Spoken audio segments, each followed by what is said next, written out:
La Voz de América presenta.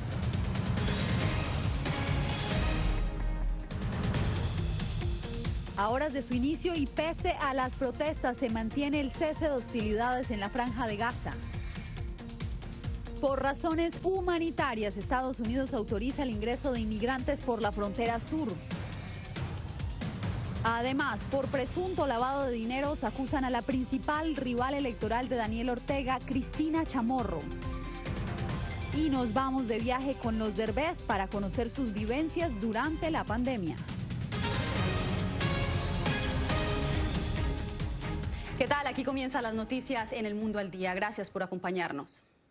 El mundo observa con cautela la situación en el Medio Oriente después de que se lograran, tras intensas negociaciones, el cese al fuego entre Israel y los militantes palestinos. A pocas horas de su inicio se registraron más enfrentamientos. Desde la ONU saludamos a nuestra corresponsal Celia Mendoza. Celia, cuéntanos qué se ha conocido al interior de Naciones Unidas sobre los esfuerzos para lograr mantener el cese al fuego, el cese de hostilidades.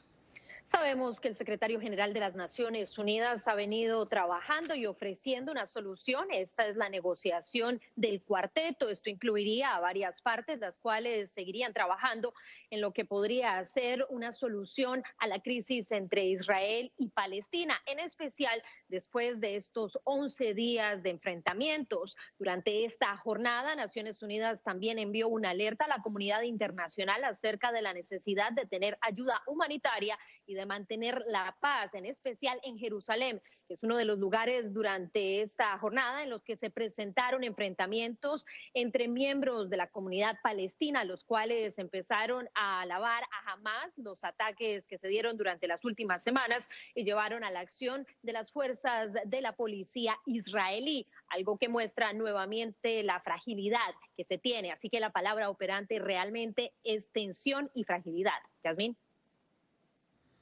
A solo horas del inicio del cese al fuego entre Israel y los militantes palestinos, enfrentamientos en la mezquita de Al-Aqsa en Jerusalén evidencian la fragilidad de la tregua que empezó este viernes a las 2 de la madrugada tras 11 días de bombardeos. Stefan Dujarric, vocero del secretario general de la ONU, expresó preocupación por lo sucedido en las últimas horas. Estamos muy preocupados por las continuas tensiones que hemos visto hoy en el territorio ocupado de Jerusalén Oriental, particularmente en la Ciudad Vieja y sus alrededores. Es muy importante que todos, bajo la santidad de los lugares de veneración de la Ciudad Vieja, se abstengan de cualquier provocación que pueda aumentar las tensiones. Dujarric reiteró el apoyo de la ONU para avanzar en las negociaciones por medio de la fórmula del cuarteto que incluiría a Estados Unidos, pese a que hasta el momento el país no ha expresado su apoyo total a esta fórmula. Sin embargo, la administración Biden ha dejado clara su intención de seguir trabajando en busca de una paz sostenible y en el corto plazo de responder a las necesidades humanitarias. Estados Unidos se comprometió a trabajar con las Naciones Unidas y seguimos comprometidos a trabajar con la ONU y otras entidades internacionales interesadas en brindar asistencia humanitaria rápida y reunir apoyo internacional para el pueblo de Gaza y los esfuerzos de reconstrucción. El primer ministro Benjamin Netanyahu, quien agradeció el apoyo de Estados Unidos, declaró como exitosa su campaña militar. Causamos un máximo daño a Hamás con un mínimo de bajas en Israel y obviamente lamentamos cada pérdida de vidas humanas. Netanyahu también reconoció que había hablado por lo menos 6 veces con el presidente de los Estados Unidos y agradeció los esfuerzos. Ahora se espera que la próxima semana el secretario de Estado estadounidense visite el Medio Oriente y se reúna no solamente con miembros del gobierno de Israel, pero también de la autoridad palestina. Celia, muchas gracias por tu reporte. Bien, y ahora pasamos a la frontera sur porque algunos solicitantes de asilo que se encontraban varados en ese país debido a las restricciones por el coronavirus ya empezaron a ser admitidos en territorio estadounidense. Vicente Calderón nos informa. Poco a poco la frontera se va abriendo y Estados Unidos recibe a algunos solicitantes de asilo. Daniela y su familia entraron a territorio estadounidense por el puerto de San Isidro, tras esperar 6 meses en México. Si uno hace las cosas legal, Dios también lo ayuda a uno. Aunque la administración Biden insiste en que la frontera sigue cerrada, hay excepciones para los migrantes que se consideran más vulnerables. La posibilidad que hay es el perdón humanitario y es de esa manera como algunas familias han podido estar ingresando, pero digamos que no es como un proceso masivo. Soraya Vázquez es subdirectora en Tijuana de Al Otro Lado, una de las organizaciones comunitarias a lo largo de la frontera con las que trabaja el gobierno norteamericano para determinar quiénes califican para esta excepción. Significa que pueden ingresar a Estados Unidos e iniciar su proceso de asilo allá. No es que está garantizado el asilo. Esta posibilidad es lo que ansiaban personas como Edith, quien pidió no ser identificada porque no se siente segura. Ella llegó a Tijuana en busca de refugio en Estados Unidos por la violencia e impunidad que, según sus testimonios, impera en su natal Michoacán. Ahí las autoridades no hacen nada, no lo toman en cuenta uno y más que nada uno que es mujer. Con la ayuda de los abogados de Al Otro Lado, cruzó con sus 2 hijos. Las organizaciones humanitarias le recuerdan a los migrantes que el trámite es gratuito y que si alguien les quiere cobrar es porque los quieren estafar. Vicente Calderón, Voz de América, Tijuana. La administración Biden levantó las restricciones que había impuesto el presidente Donald Trump al programa gubernamental de emprendedores internacionales. La medida permitirá a empresarios de origen latino impulsar iniciativas y, de paso, convertirse en residentes. Diva Lizette Cash nos trae el reporte. En 25 años como empresarios, esta pareja ha remodelado más de 500 casas, empleado alrededor de 15 personas. Su negocio genera mínimo $80,000 anuales en impuestos que van a parar al fisco estadounidense. Y aunque suena como una empresa establecida oficialmente, la realidad dista mucho de lo que quisieran hacer sus propietarios. Por lo mismo de que no tenemos papeles legales, no podemos aplicar a préstamos, porque se paga demasiado de interés. Es un robo lo que nos hacen. El reciente anuncio del Departamento de Seguridad Nacional con el programa Libertad Condicional para Emprendedores Internacionales podría ser la oportunidad para catapultar la compañía Romero y millones más en Estados Unidos. Autoridad para otorgar un periodo de estadía autorizada en un análisis de caso por caso a empresarios extranjeros que demuestren que su estancia en los Estados Unidos proporcionaría un beneficio público significativo. Para la Cámara de Comercio Hispana en Washington, D.C., esta acción ejecutiva representaría un crecimiento económico. Por ejemplo, en la región capital, Maryland, Washington y Virginia, existen ya alrededor de 66,000 compañías latinas que generan al gobierno el 12% de ingresos fiscales por impuestos de ventas. Sin ese 12% líquido que va entrando, circulando de todos estos impuestos que se adquieren todos los días, los gobiernos no tendrían el dinero para operar la ciudad, no tendrían el dinero para pagar la gasolina de los camiones de transporte público. De acuerdo con la decisión de la administración Biden, el cónyuge del empresario también podría adquirir un permiso de trabajo, teniendo en cuenta la elegibilidad y requisitos del programa. Diva Lizette Cash, Voz de América, Washington. Los dilemas migratorios que enfrenta Estados Unidos también se reflejan en la percepción de los estadounidenses. Así lo evidencia una encuesta realizada por la firma Ipsos, que evalúa la opinión de 1,000 ciudadanos con respecto a uno de los mayores retos que enfrenta la administración Biden al cumplir 4 meses al frente de la Casa Blanca. Jacopo Luzzi nos informa. No importa que sean demócratas o republicanos, los estadounidenses estarían preocupados por el reciente aumento masivo de los migrantes detenidos al cruzar la frontera entre Estados Unidos y México. Así lo revela una nueva encuesta de Ipsos. Sin embargo, al mismo tiempo, la mayoría de los encuestados favorecen la creación de un camino legal hacia la ciudadanía para ciertos grupos de inmigrantes que ya viven en el país. Vemos apoyo para permitir que los migrantes respetuosos de la ley se conviertan en ciudadanos en circunstancias específicas y también reformas para garantizar un mejor trato a quienes se encuentran en la frontera, en particular a los niños. Aproximadamente 4 de cada 5 estadounidenses, independientemente de su afiliación partidista, identificaron la situación en la frontera sur como un problema, aunque los republicanos fueron más propensos que los demócratas a llamarlo un problema importante.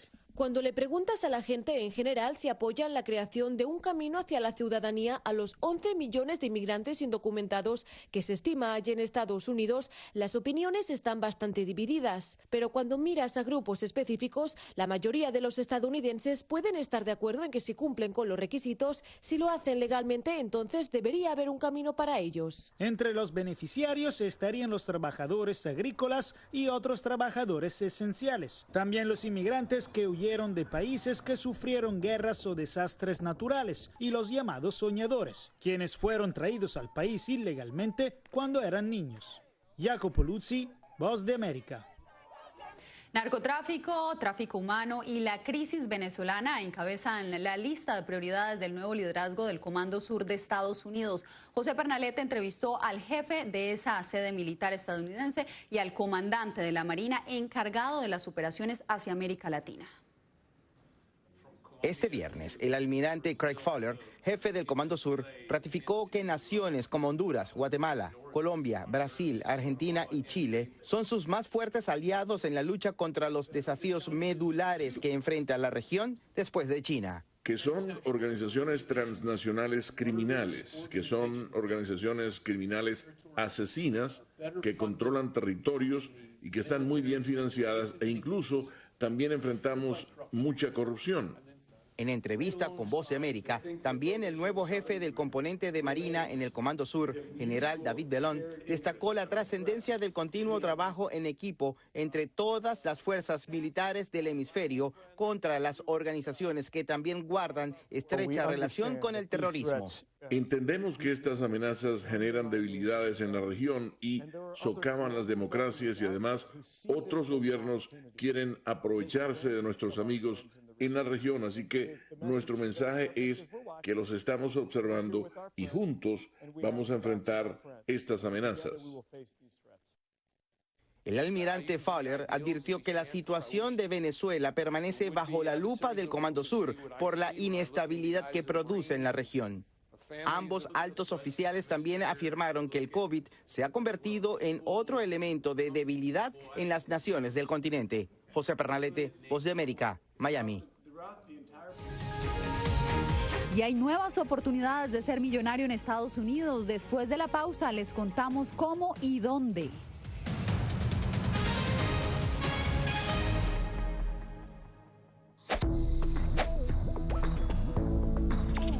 La Organización Mundial de la Salud asegura que las mascarillas son esenciales para eliminar la transmisión del nuevo coronavirus y salvar vidas. Por ello, recomienda su uso cuando se está en lugares concurridos, donde no se pueda mantener el distanciamiento social y en lugares con poca ventilación. Cuando se habla de mascarillas para protegerse del COVID-19, se refieren generalmente a la mascarilla quirúrgica, el respirador N95 o las de tela. Las mascarillas quirúrgicas planas, rectangulares y desechables protegen al portador de gotas de partículas grandes del virus e impiden que los enfermos la esparzan cuando tosen o estornudan. Los expertos advierten que solo deben ser usadas una vez. El respirador N95, de forma oval y más ajustado a la cara, tiene una válvula de exhalación que ayuda con la humedad y el calor cuando respiramos. Además de filtrar partículas grandes, puede impedir que pase el 95% de las partículas pequeñas de virus y bacterias. Ante la escasez, muchos han recurrido a hacer sus propias mascarillas y en efecto los expertos confirman que estas mascarillas caseras pueden ser efectivas. Las mascarillas nos pueden servir como una barrera aislante para las secreciones, pero tener mucho cuidado porque hemos visto gente que usa la mascarilla, pero al acomodarse la mascarilla se está tocando la cara.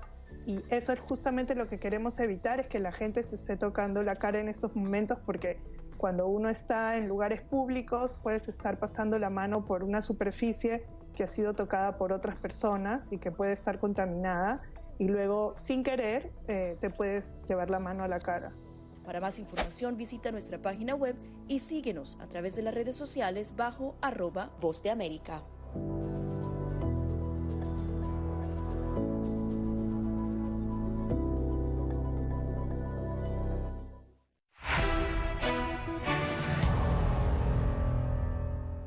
El gobierno de Estados Unidos hizo un nuevo llamado este viernes a no bajar la guardia en la lucha contra el COVID-19, advirtiendo que a pesar de los avances no se pueden dar pasos en falso. Arnaldo Rojas tiene los pormenores.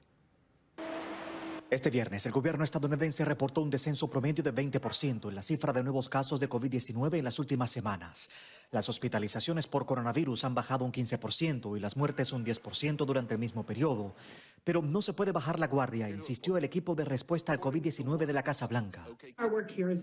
Nuestro trabajo aquí aún no ha terminado. Todavía tenemos que vacunar a mucha más gente. Y es que a pesar de los avances en la lucha contra el virus, la cifra de nuevos contagios diarios es de 27,000 y 500 muertes según los cálculos más recientes.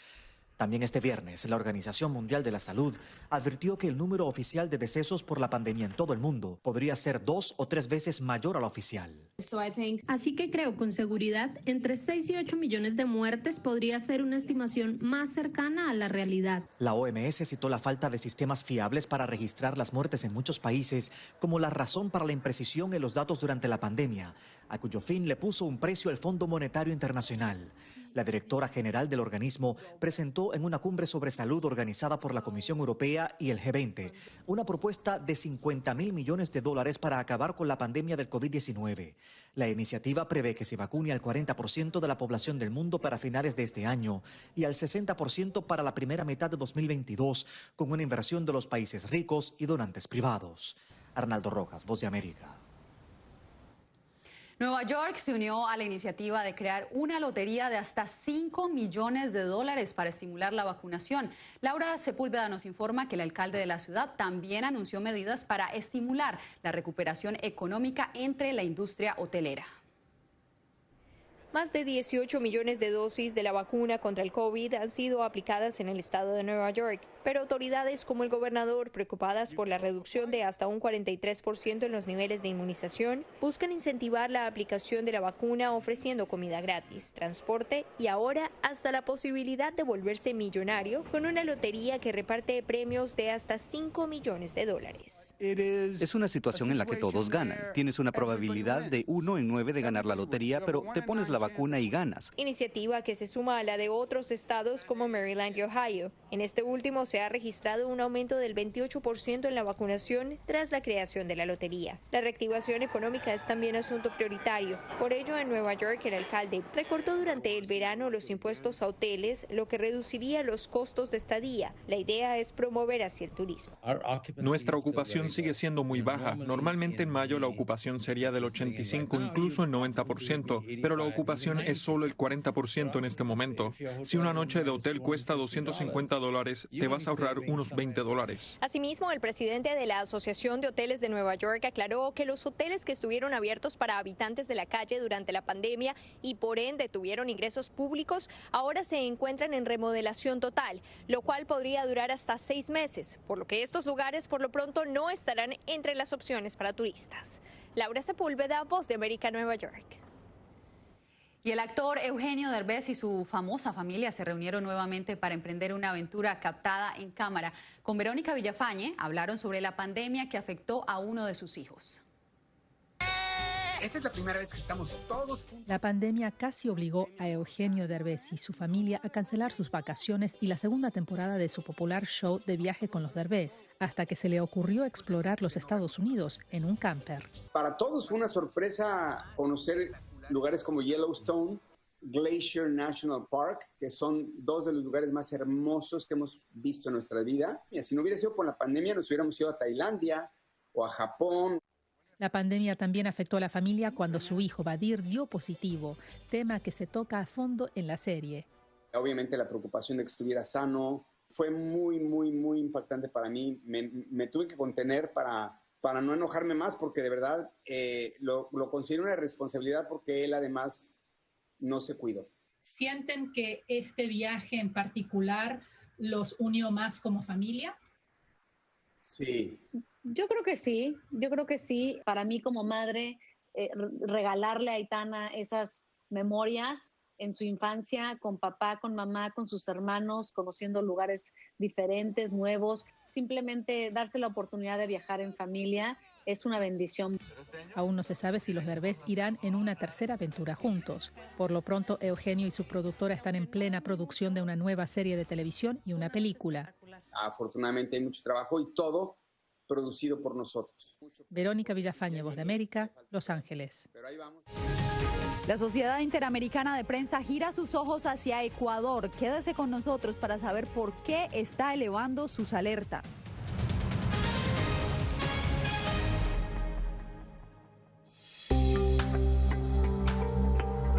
En medio de la pandemia del COVID-19, muchos quieren saber cómo darle una mano a su sistema inmune.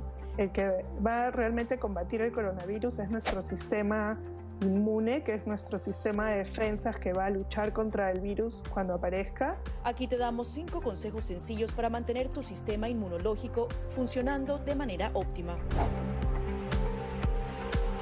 Consume una dieta rica en frutas y verduras que incluya alimentos con un alto contenido de vitaminas A, B, C, D y E, así como los minerales hierro, zinc y selenio. Una alimentación saludable reduce el riesgo de adquirir enfermedades crónicas, también reduce la probabilidad de depresión y ansiedad. No solo mejora tu perfil cardiovascular, sino que también reduce la presión arterial y ayuda a controlar el peso. La OMS recomienda unos 30 minutos al día, incluso repartidos entre 3 sesiones. Muchos entrenadores ofrecen ahora cursos en línea, a veces incluso gratis. Mientras dormimos, se reparan las células, se eliminan las toxinas, se procesa la información y se fortalece nuestra memoria. Para la mayoría de las personas, de 6 a 9 horas de sueño son suficientes. Lávate las manos con frecuencia, por lo menos durante 20 segundos. Asegúrate de hacer el proceso bien, frotando todas las partes de ambas manos y muñecas. Las antibacteriales funcionan mejor si contienen un alto porcentaje de alcohol. Las funciones metabólicas dependen del agua. Consume alimentos ricos en agua como frutas, verduras y sopas. El té y el café son diuréticos, así que no cuentan en la dosis.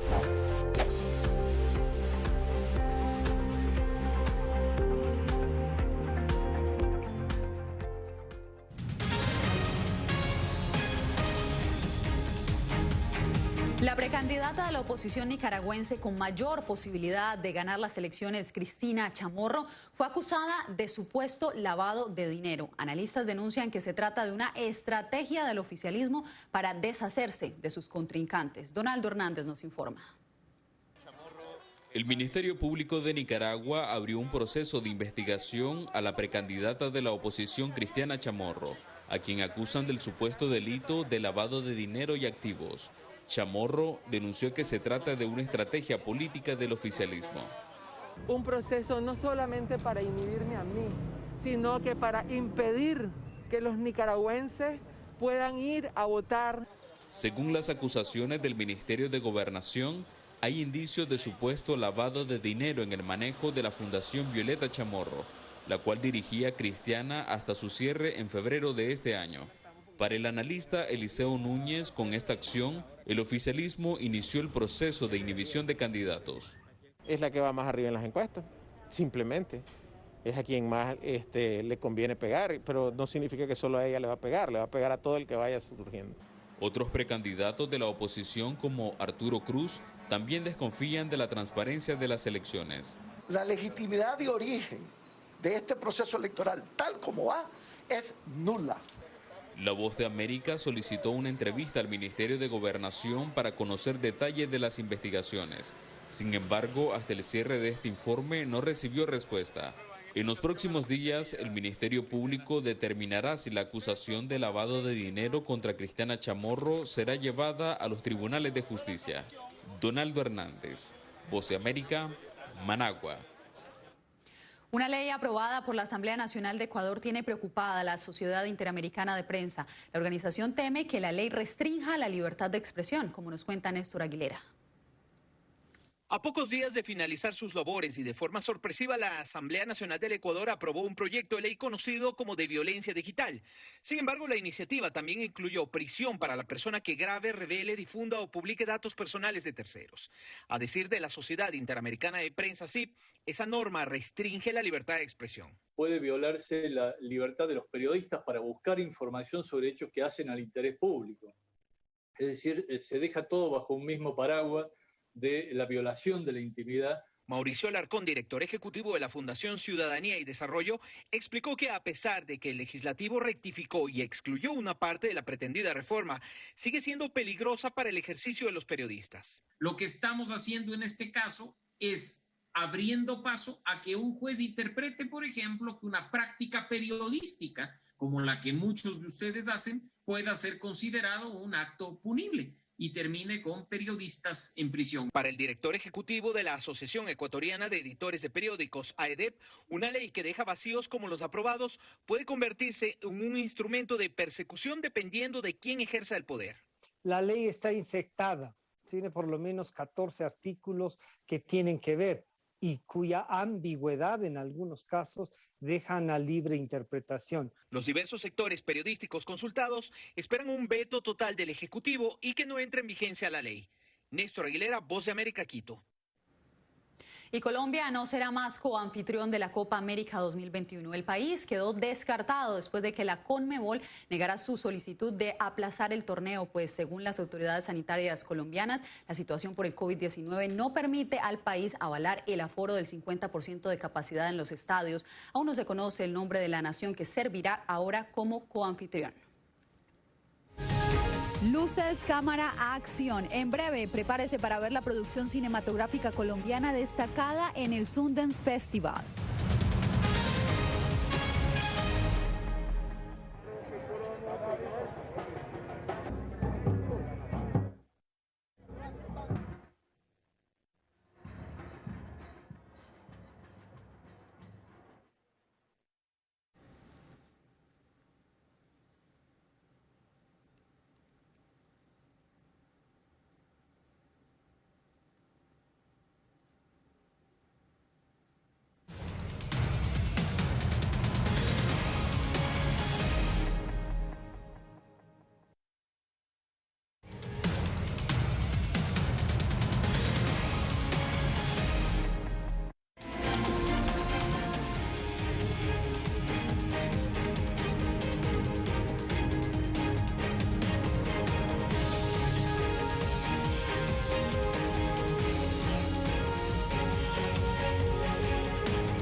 Con un viaje de regreso al año 2000 y una mezcla de sueños, rivalidad y progreso, el director de cine colombiano Esteban Arango fue reconocido en el Festival Sundance por su más reciente película.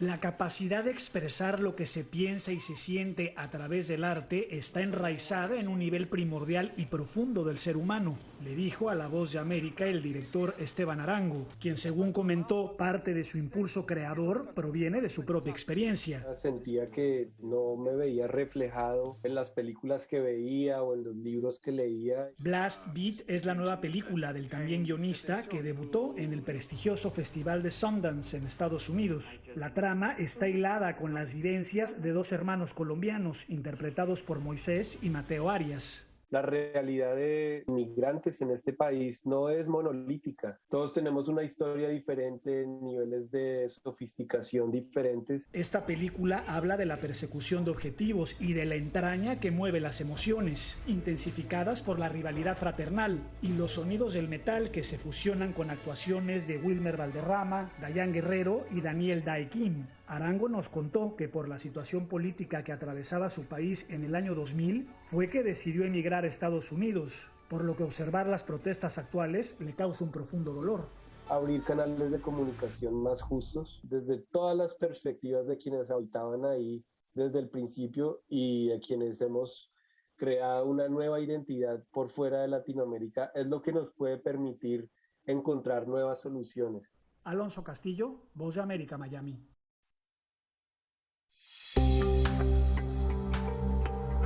En medio de la pandemia del COVID-19, muchos quieren saber cómo darle una mano a su sistema inmune. El que va a realmente combatir el coronavirus es nuestro sistema inmune, que es nuestro sistema de defensas que va a luchar contra el virus cuando aparezca. Aquí te damos 5 consejos sencillos para mantener tu sistema inmunológico funcionando de manera óptima.